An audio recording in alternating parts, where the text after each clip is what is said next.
Bonjour, nous commençons cette troisième visite au musée de la bande dessinée au sein des collections permanentes. Le thème de la caricature y est abordé assez fréquemment par le biais de différentes planches. Mais nous commençons ici avec des auteurs que nous avons déjà vus, notamment Cham.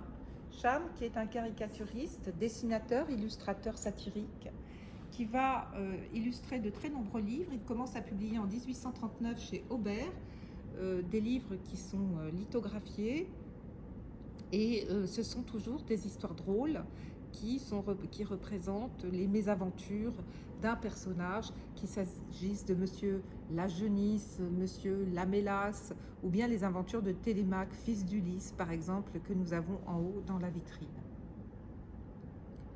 Mais le plus intéressant dans le travail de Cham, c'est certainement cette mise en œuvre, cette composition en images séquentielles dans lesquelles il raconte une histoire où à l'intérieur de son carnet, c'est un carnet de dessin, il ébauche une version, une description de récit de voyage.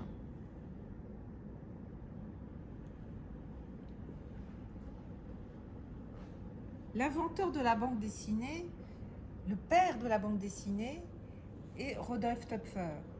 C'est un Suisse, un enseignant, savant, philosophe, écrivain qui illustrera de nombreux récits.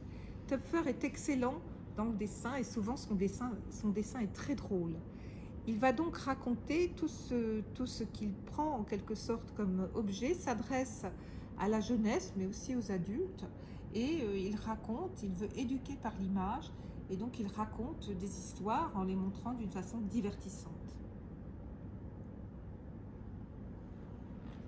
Un autre auteur extrêmement populaire, qui est beaucoup plus illustrateur que caricaturiste, mais que l'on sent profondément marqué par la caricature, par l'esprit de la caricature, eh bien c'est l'auteur Willem Busch, qui va illustrer de très nombreux ouvrages et contes, mais surtout qui va aussi créer des histoires très cruelles. Dans la caricature, il y a toujours une partie de la cruauté qui est présente, de la cruauté de la société.